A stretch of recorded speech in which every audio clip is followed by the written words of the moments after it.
di bawah otoritas Bani Umayyah. Apabila hubungan negara khilafah dengan kekaisaran Cina sudah terjalin sejak masa Khulafaur Rasyidin melalui jalur laut, tentulah utusan khilafah akan melalui wilayah Nusantara yang menjadi penghubung antara Timur Tengah dan Asia Timur. Dan di ujung paling barat wilayah Nusantara, terdapat pulau besar yang kala itu dikenal oleh bangsa Arab sebagai Sribuza, pelafalan mereka untuk menyebut kerajaan Sriwijaya. Pelabuhan-pelabuhan di kerajaan Sriwijaya senantiasa menjadi titik transit setiap kapal yang hendak melanjutkan perjalanannya. Tentu, penguasa Sriwijaya akan menyadari keberadaan pelayar-pelayar muslim yang singgah di wilayah kekuasaannya.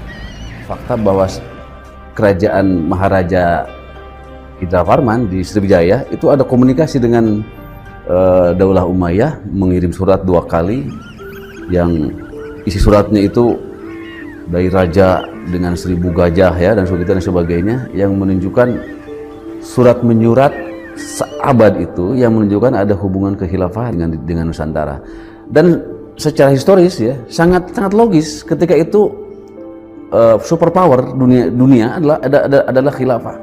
Surat yang dikirim oleh Maharaja Sri Indrawarman dari Sriwijaya tersebut dialamatkan ke Damaskus, ibu kota Khilafah Umayyah yang saat itu dipimpin oleh Khalifah Umar bin Abdul Aziz. Dalam surat itu disebutkan, min malikil amlak alladhi huwa ibnu alfi malik walladhi tahtahu bintu alfi malik walladhi fi marudatihi alfu filin walladhi lahu nahrani yumbitani al-auda wal-allawha wal-jawza wal-kafura alladhi yujadu rihuhu ala masirati 12 milan ila malikil arab alladhi la yushriku billahi syai'an.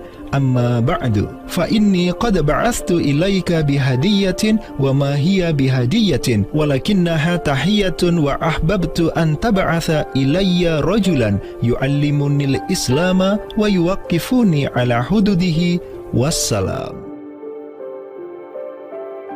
Maka di bawah kepemimpinan sang Khalifah Umar bin Abdul Aziz, khilafah menyebarkan rahmatan lil alamin ke segala penjuru dunia, termasuk Nusantara.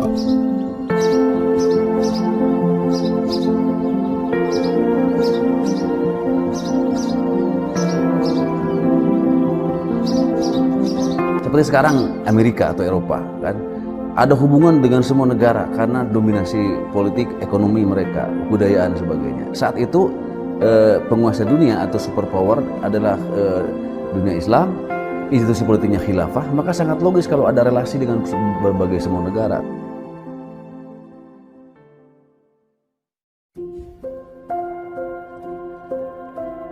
Tahun 1258, dari arah timur datanglah segerombolan pasukan yang mengerikan. Tubuh mereka besar-besar bak raksasa, berkulit kuning dan begitu mahir berpanah dan mengendarai kuda.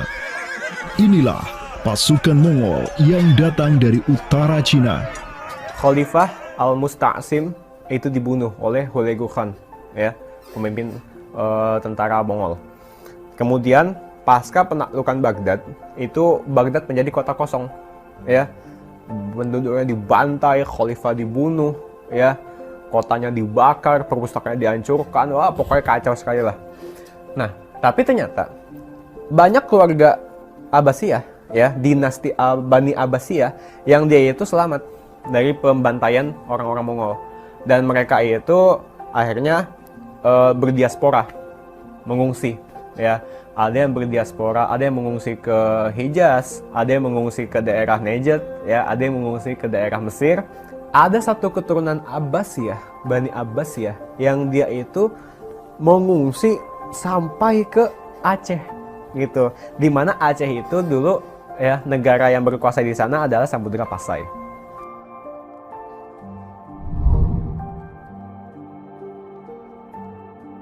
Terdapat 3 orang Bani Abbasiyah yang diketahui dimakamkan di Aceh, yakni yang pertama Sodrul Akabir Abdullah bin Muhammad Al-Abbasi, keturunan Khalifah Al-Musta'sir Billah. Kedua, istrinya Siti Rahiman binti Malikul Mu'azzam, dan ketiga, anaknya Sadrul Akabir Yusuf bin Abdullah Al-Abbasi. Mereka bertiga dimakamkan di kompleks yang sama. Yang paling monumental, yang paling besar di sini kita lihat adalah seorang tokoh yang memiliki predikat As-Sadr Al-Kabir ataupun pengawal para pembesar yang derajatnya mungkin setingkat dengan Perdana Menteri. Beliau bernama Abdullah bin Muhammad bin Abdul Qadir bin Abdul Aziz bin Al-Mansur Abi Ja'far Al-Abbasi, yang mana genetika beliau yang daripada Al-Mansur ini sendiri, yang merupakan kakek buyut daripada Abdullah ini, adalah seorang khalifah dari Bani Abbasiyah. Bani Abbas ini yang terkubur di Aceh, ya, Lok Sumawe ini, ayahnya ini, ya, Muhammad bin Abdul Qadir, ternyata dia itu dicatat oleh Ibnu Battuta, ya, dicatat oleh Ibnu Battuta dalam rihlahnya kitab Tuhfatun Nazar, ya. Nah, dia itu ayahnya Abdullah bin Muhammad Sadrul Akabir yang di Pasai itu menjadi gubernur, ya, menjadi gubernur di mana? Di daerah India, gitu, dicatat oleh Ibnu Battuta, gitu, ya. Dan Ibnu Battuta mencatat sultan-sultan di India itu begitu hormat, ya, begitu taat, dan mereka itu memuliakan keturunan Khalifah Abbasiyah ini, ya, keturunan Khalifah Al-Mustansir billah, begitu. Nah, ini mengindikasikan bahwasanya apa? Sultan-sultan India itu begitu memuliakan, dan mereka itu dalam satu riwayat lain juga membaiat Khalifah Abbasiyah yang ada di Mesir. Sementara sultan-sultan di India, ya, Kesultanan Islam di India itu punya hubungan erat dengan Samudra Pasai, begitu. Nah, di sini kita bisa menduga kuat bahwasanya Samudra Pasai itu juga berbaiat kepada Khalifah Abbasiyah. Samudra Pasai pada masa itu berbaiat kepada dinasti sebelum Utsmaniyah berkuasa, yaitu kita menduga dan meyakini hal tersebut sesuai fakta-fakta yang kita temukan di lapangan, bahwa Madinatul Sumatera ataupun Jaziratul Jawi, Samudra Pasai itu berbaiat langsung kepada dinasti Abbasiyah. Sultan Zainal Abidin bin Ahmad bin Malikus Zahir bin Malikus Saleh, penguasa Pasai di masa Sadrul Akabir Abdullah Al-Abbasi hidup, menyatakan baiatnya kepada Khalifah Al-Mutawakkil 'ala Allah di Kairo di awal abad ke-15. Begitu pula sebelumnya, Sultan Muhammad bin Tughluk di Delhi diikuti oleh Sultan Jalaluddin Muhammad dari dinasti Raja Ganesh di Bengali, dan penguasa dari dinasti Utsmaniyah di Turki, Sultan Bayazid pertama. Seluruh sultan di dunia Islam menyatakan baiatnya kepada Khilafah Abbasiyah semenjak gelombang badai Mongol berhasil dihentikan oleh pahlawan-pahlawan Mamluk. Pusat Khilafah Abbasiyah kini berpindah ke Kairo, Mesir, dan menjadi magnet kaum muslimin global. Dari pusat khilafah inilah dakwah Islam mulai bangkit kembali dan menggencarkan aktivitasnya dengan mengirim berbagai juru dakwah ke seluruh penjuru alam.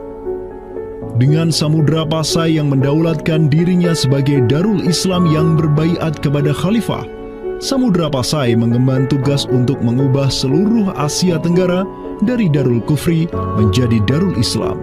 Sultan Zainal Abidin Ra Ubabdar dibantu oleh putra Sadrul Akabir Abdullah bin Muhammad Al-Abbasi, yakni Yusuf bin Abdullah, yang di pucuk pusaranya tertera nama kakeknya Khalifah Al-Mustansir billah, banyak menaklukkan wilayah-wilayah yang belum Islam di Sumatera dan Semenanjung Malaya. Seperti Raubabdar, Raubabdar itu berasal dari dua kata, Ra dan Ubabdar, yang mana artinya adalah penguasa gelombang. Ini adalah sebuah predikat yang sangat luas sebenarnya maknanya, sesuai dengan masa yang ditorehkan pada waktu tersebut, bahwa Sultan Zainal Abidin Rao Babdar bin Ahmad bin Muhammad bin Al-Malik Al-Salih ini adalah salah satu masa kegemilangan Samudra Pasai, yang mana kita ketahui setelah masa tersebut yang memimpin Kesultanan Sumatera adalah anak keturunan daripada beliau ini, yang jumlahnya sampai 11 orang sultan. Bergerak dan terus bergerak itu meluaskan dakwah Islamnya.